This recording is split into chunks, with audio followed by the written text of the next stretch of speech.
Kau hiasi kehidupanku dengan kemurahan-Mu. Kau rancangkan masa depanku penuh dengan harapan. Aku ada saat ini, semuanya karena kasih-Mu.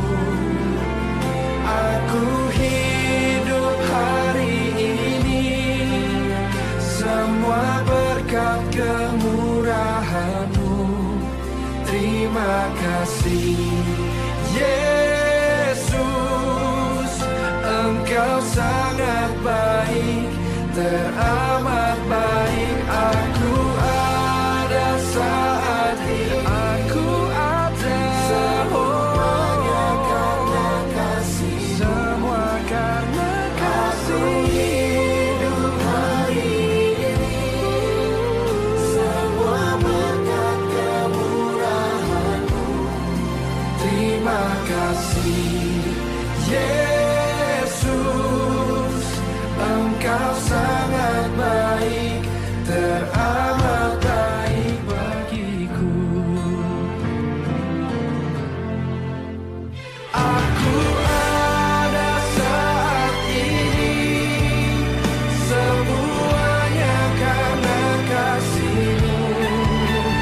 Aku hidup hari ini, semua berkat kemurahan-Mu. Terima kasih Yesus. Terima kasih Yesus, kasih-Mu. Engkau sangat baik, hanya padamu beribu.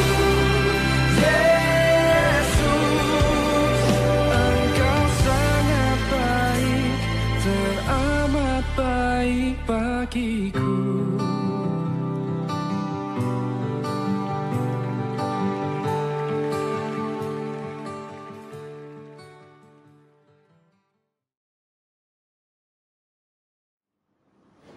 Salam, selamat malam jemaat yang terkasih di dalam Tuhan Yesus Kristus. Senang kembali menyapa Bapak Ibu Saudara di dalam persekutuan online sebagaimana yang kita biasa lakukan setiap Kamisnya. Malam hari ini renungan firman Tuhan diambil dari Keluaran pasal yang pertama, ayat yang ke-15 sampai 22 dengan tema berkat Allah nyata dalam hidup takut akan Allah. Sebelum kita mendengarkan firman Tuhan, mari kita berdoa. Bapa kami yang di surga, kami mengucap syukur Engkau Allah yang telah memberkati kehidupan kami sampai hari ini. Kami mengalami begitu banyak penyertaan Tuhan. Berbagai hal kami lalui bersama dengan Tuhan. Dan kami menyadari semuanya kami lalui bersama dengan Tuhan. Malam ini kami akan merenungkan kebenaran firman Tuhan. Roh Kudus menolong kami untuk kami boleh bersama-sama mendengar kebenaran firman Tuhan. Kami mau merenungkannya, biar Tuhan sendiri yang berbicara kepada kami. Dalam nama Tuhan Yesus. Amin. Keluaran pasal yang pertama, ayat yang ke-15 sampai ayat yang ke-22, demikian firman Tuhan. Raja Mesir juga memerintahkan kepada bidan-bidan yang menolong perempuan Ibrani, seorang yang bernama Sifra dan yang lain bernama Pua. Katanya, apabila kamu menolong perempuan Ibrani pada waktu bersalin, kamu harus memperhatikan waktu anak itu lahir. Jika anak laki-laki, kamu harus membunuhnya. Tetapi jika anak perempuan, bolehlah ia hidup. Tetapi bidan-bidan itu takut akan Allah dan tidak melakukan seperti apa yang dikatakan Raja Mesir kepada mereka, dan membiarkan bayi-bayi itu hidup. Lalu Raja Mesir memanggil bidan-bidan itu dan bertanya kepada mereka, mengapakah kamu berbuat demikian, membiarkan hidup bayi-bayi itu? Jawab bidan-bidan itu kepada Firaun, sebab perempuan Ibrani tidak sama dengan perempuan Mesir, melainkan mereka kuat. Sebelum bidan datang, mereka telah bersalin. Maka Allah berbuat baik kepada bidan-bidan itu, bertambah banyaklah bangsa itu dan sangat berlipat ganda. Dan karena bidan-bidan itu takut akan Allah, maka ia membuat mereka berumah tangga. Lalu Firaun memberi perintah kepada seluruh rakyatnya, lemparkanlah segala anak laki-laki yang lahir dari orang-orang Ibrani ke dalam sungai Nil, tetapi segala anak perempuan biarkanlah hidup. Demikianlah firman Tuhan. Saudara-saudaraku yang terkasih di dalam Tuhan Yesus Kristus, salah satu unsur dari keberhasilan atau kesuksesan seseorang adalah keberanian untuk mengambil sebuah keputusan atau tindakan. Tanpa keberanian mengambil sebuah keputusan atau tindakan, maka seseorang akan sulit maju ke langkah selanjutnya. Orang-orang yang berani itu adalah orang-orang yang telah tekad hatinya, telah bulat hatinya untuk mengambil sebuah resiko di tengah-tengah sebuah kesulitan. Tentu keberanian yang saya maksud bukanlah keberanian yang nekat, yang mengambil sebuah keputusan atau tindakan di dalam sebuah tindakan tanpa pertimbangan atau sebuah keputusan tanpa perhitungan. Tetapi keberanian yang saya maksud adalah keberanian yang dibarengi dengan yang namanya hikmat takut akan Tuhan. Artinya seseorang yang berani, ia akan memikirkan dampak dari segala keputusannya dan mencerminkannya atau melihatnya dengan sikap hidupnya yang takut akan Tuhan. Sehingga ketika ia berani mengambil sebuah keputusan, dia bukan hanya sedang memikirkan dirinya sendiri, tetapi dia juga memikirkan dampak lain terhadap dirinya dan orang lain, dan secara khusus dengan Tuhan. Saudara-saudara, sikap seperti ini seharusnya menjadi sikap yang penting yang harus kita lakukan sebagai anak Tuhan di tengah-tengah situasi yang kita hadapi. Dan bahkan di dalam kesaksian Alkitab kita menemukan begitu banyaknya orang-orang yang memiliki keberanian-keberanian yang dimulai dari sikap mereka yang hidup takut akan Tuhan. Sebut saja misalnya Rahab, saudara. Rahab yang ada di tanah Kanaan, perempuan pelacur itu, yang sedang diperhadapkan dengan sebuah keputusan. Apakah dia sedang mau memberitahukan di mana para pengintai Yahudi atau Israel, yaitu Yosua dan Kaleb, berada, atau dia tidak mau memberitahukan kepada tentara Kanaan? Saudara, ternyata keputusan yang di luar dugaan Rahab ambil adalah dia tidak mengambil keputusan untuk memberitahukan kepada tentara Kanaan di mana para pengintai itu berada, tetapi sebaliknya dia mengambil sebuah sikap yang takut kepada Tuhan dibandingkan resiko kalau dia dibunuh oleh tentara Kanaan pada waktu itu. Saudara, Alkitab mengatakan bahwa karena Rahab yang takut akan Tuhan, maka Tuhan memberkati dia. Maka di tengah-tengah ketika bangsa Israel menguasai tanah Kanaan, maka Rahab dibebaskan dan Rahab tidak dibinasakan. Dan kalau kita melihat kembali dalam silsilah Tuhan Yesus, Rahab muncul namanya sebagai keturunan dari silsilah Yesus. Saudara-saudaraku yang terkasih di dalam Tuhan Yesus Kristus, mundur sejenak ketika kita melihat kembali sebelum bangsa Israel masuk ke tanah Kanaan. Sikap yang demikian juga diperhadapkan kepada dua bidan yang bernama Sifra dan Puah. Ketika Raja Firaun pada waktu itu memerintahkan mereka supaya mereka membunuh setiap anak laki-laki yang lahir dari perempuan-perempuan Ibrani. Artinya Firaun sedang memberikan sebuah perintah yang sangat jelas supaya membunuh semua anak laki-laki, dan kalau anak perempuan yang lahir dibiarkan hidup. Saudara, hal ini dilatar belakangi dari berbagai aspek yang kita lihat sebelumnya. Sebagaimana kita ketahui, saudara, orang Yahudi atau Israel ada di tanah Mesir itu sejak zaman Yusuf, di mana pada waktu itu Yusuf menolong raja untuk menafsirkan mimpi yang dihadapi Raja Firaun.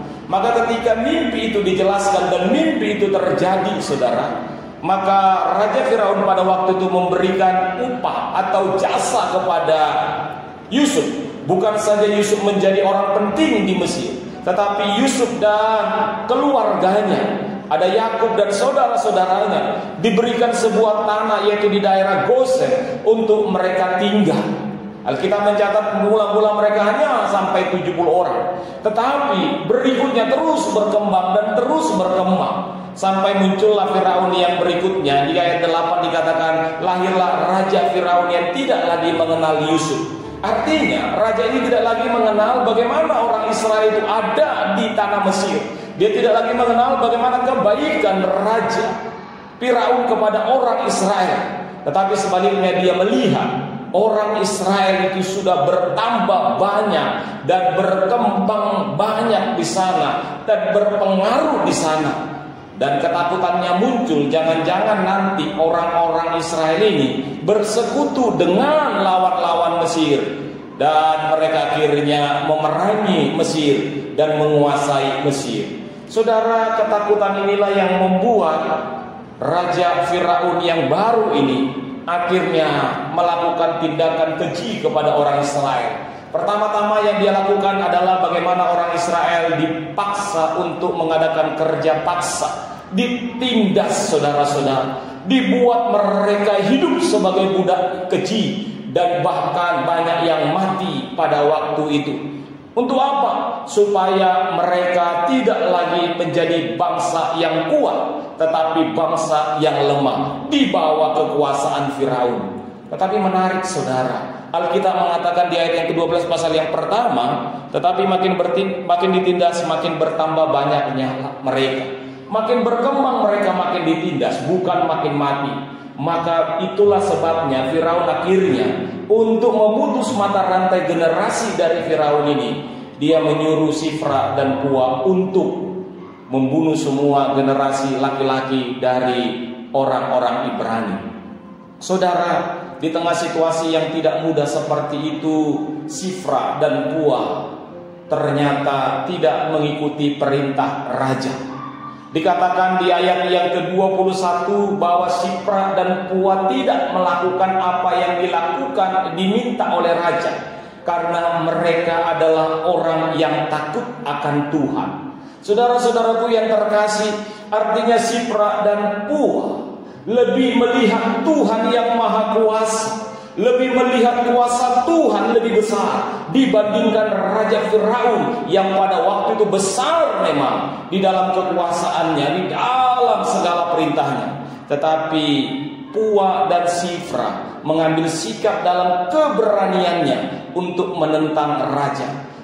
Mereka berkata bahwa perempuan Mesir Ibrani itu lebih kuat, berbeda dengan perempuan-perempuan Mesir, saudara. Hal ini yang membuat Raja Firaun tidak menghukum mereka, tetapi memberikan sebuah perintah baru lagi.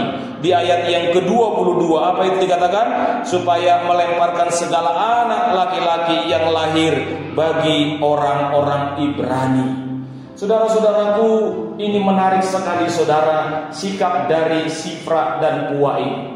Mereka dengan berani, dengan hikmat Tuhan, mereka berani melawan titah raja dan menghormati Tuhan dan takut akan Tuhan. Apa yang bisa kita lihat dari hidup mereka saudara? Setidaknya ada 3 hal saudara. Yang pertama saudara, orang yang takut akan Tuhan akan menerima berkat Tuhan. Inilah yang kita lihat di ayat yang ke-21 dikatakan, dan karena bidan-bidan itu takut akan Allah, maka ia membuat mereka berumah tangga. Saudara, sebelumnya mereka orang yang mungkin tidak berumah tangga, tidak mempunyai keturunan. Tetapi setelah mereka hidup takut akan Allah, lebih mengutamakan Allah, maka Tuhan memberkati mereka dengan berkat-berkatnya. Mereka yang tidak tunduk kepada yang namanya Raja Firaun, tetapi tunduk kepada Allah, maka mereka mendapatkan perhatian dari Allah. Allah tahu apa yang mereka butuhkan, Allah mengerti apa yang mereka sedang pikirkan, dan Tuhan memberikan itu dalam kehidupan kedua bidan tersebut. Yang kedua saudara, dari Sifra dan Pua kita boleh melihat saudara, sebenarnya Sifra dan Pua ini bukanlah orang Yahudi saudara. Dia adalah generasi dari orang-orang Mesir, tetapi karena profesinya sebagai bidan yang membantu orang untuk melahirkan, menghadirkan kehidupan baru di tengah-tengah dunia ini, bukan membinasakan generasi baru yang akan hidup di dunia ini saudara, maka dia menjadi berkat bagi orang-orang Ibrani pada waktu itu. Dia tidak melihat dirinya sebagai orang Mesir dan orang Ibrani ini adalah budak yang harus dibinasakan. tetapi dia menghormati yang namanya profesinya sebagai bidan pada waktu itu, untuk membiarkan setiap bayi yang lahir untuk hidup di tengah-tengah dunia ini. Apa yang bisa kita lihat, saudara? Saudara, marilah berbuat baik kepada semua orang. Kita tidak lagi berbuat baik karena golongan kita, atau karena sesama kelompok kita, atau karena sama agamanya kita. Tidak, saudara. Kalau orang lain berbuat tidak baik kepada kita, kalau orang lain rasis kepada kita, kita harus menentangnya. Dengan cara apa? Dengan cara tak mengasihi mereka, seperti apa yang dilakukan oleh Shipra dan Pua ini. Shipra dan Pua membuka sebuah peradaban baru pada waktu itu. Bagaimana orang yang tidak sealiran, orang yang tidak sebangsa, boleh saling membantu di dalam tindakan kasih untuk menyatakan kebaikan bagi banyak orang. Dan yang ketiga, saudara-saudaraku yang terkasih di dalam Tuhan, apa yang bisa kita lihat dari peristiwa ini, saudara? Maka kita melihat bagaimana janji Tuhan tidak pernah dilupakan kepada orang-orang yang mengasihinya. Walaupun di dalam penindasan, walaupun begitu banyak cara yang dilakukan oleh Firaun untuk membunuh, untuk membinasakan generasi bangsa Israel, tetapi janji Tuhan kepada Abraham, Ishak dan Yakub bahwa engkau akan menjadi bangsa yang besar, itu terus dipelihara oleh Tuhan melalui orang-orang yang takut akan Tuhan, dan khususnya Shipra dan Pua. Dan kalau kita membaca tadi ayat 22, walaupun begitu kejamnya Firaun mau membuang orang-orang Israel, anak-anak yang lahir dibuang, tetapi pada akhirnya Tuhan memelihara bangsa Israel melalui kelahiran Musa yang pada akhirnya membebaskan orang Israel. Oleh sebab itu, saudara, janji Tuhan tidak akan pernah dilupakannya kepada orang-orang yang takut akan Tuhan. Maka saudara, kita simpulkan yang pertama dari ayat ini, sebagai orang-orang yang Kristen, sebagai orang-orang yang percaya kepada Tuhan, marilah kita hidup takut akan Tuhan, dan kita akan melihat berkat Tuhan. Yang kedua, marilah kita menjadi orang-orang yang menjadi berkat bagi orang lain, seperti apa yang dilakukan oleh Shipra dan Pua. Dan yang ketiga, marilah kita tetap memegang janji Tuhan, bahwa apapun situasi yang kita alami, penindasan, penekanan, kesusahan, dan berbagai situasi yang tidak menentu, ingatlah janji Tuhan tetap bagi kita. Kiranya Tuhan memberkati dan menolong kita. Selamat malam, mari kita berdoa. Bapa di sorga, terima kasih kami datang kepadamu. Kami bersyukur untuk firman Tuhan yang kami dengar. Biar ini boleh menjadi perenungan bagi kami, untuk kami boleh hidup di dalam takut akan Tuhan, hidup menjadi berkat, dan mengamini janji Tuhan yang setia dalam kehidupan kami. Terima kasih, dalam nama Tuhan Yesus kami berdoa. Amin.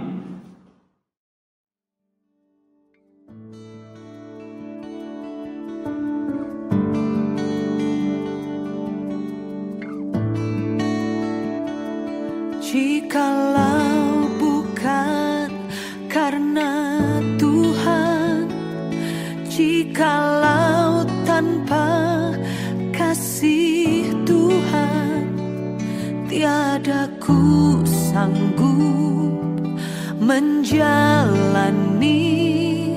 hidup ini. Di saat hatiku percaya, di saat jiwaku berserah, surga terbuka, kuasa Tuhan bekerja.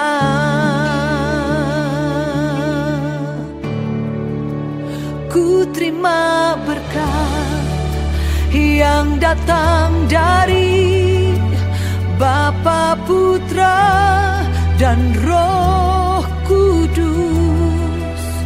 Apapun yang ku sentuh, ku kerjakan, dibuatnya berhasil.